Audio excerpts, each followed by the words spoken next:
IVF చికిత్సలో 25% భారీ discount, free doctor consultation, free ultrasound scan, logo launch, Andro max advanced male infertility centre ను కూడా ప్రారంభించారు. గన్నవరం మాజీ ఎమ్మెల్యే వల్లభనేని వంశీ. సో ఈయన గురించి అందరికీ తెలిసిందే. వరుసగా 2014, 2019లో టీడీపీ తరపున గెలిచినప్పటికీ కూడా 2019లో గెలిచిన తర్వాత ఆయన వైసీపీకి పనిచేయటం జరిగింది. వైసీపీ వైపుకి వెళ్ళిపోవడం జరిగింది. సో అయితే ఆయన అధికారికంగా వైసీపీ కండవ కప్పుకోనప్పటికీ కూడా వైసీపీ నాయకుడుగానే, వైసీపీ ఇన్ఛార్జిగానే గన్నవరంలో వ్యవహరించడం, ఆ తర్వాత జరిగినటువంటి టీడీపీ కార్యాలయంలో గన్నవరం టీడీపీ కార్యాలయం మీద జరిగినటువంటి దాడి, అక్కడ వాహనాలు దహనం చేయటం, ఇవన్నీ కూడా అప్పట్లో తెలిసినవి. సో దీనికి సంబంధించే పోలీసులు ఇప్పటికే 18 మందిని అరెస్టు చేయటం జరిగింది.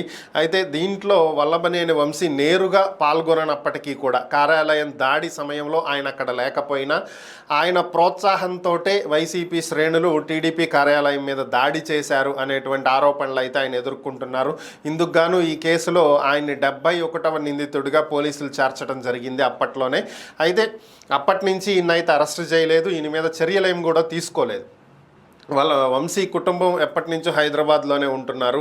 రాజకీయాల దృష్ట్యా ఆయన ఇక్కడ ఉంటున్నటువంటి పరిస్థితి. ఇక ఎన్నికల ఫలితాల అనంతరం ఆయన ఓడిపోయినటువంటి నేపథ్యంలో ఆయన కూడా హైదరాబాద్ షిఫ్ట్ అయిపోయినట్లుగా తెలుస్తుంది. అయితే ఈరోజు ఉదయం దాదాపుగా 4 పోలీస్ బృందాలు హైదరాబాద్ వెళ్ళినటువంటి నేపథ్యంలో వంశీని అరెస్ట్ చేయటానికే పోలీసులు హైదరాబాద్ వెళ్ళారు అనేటువంటి వార్తలు అయితే వినిపిస్తున్నాయి.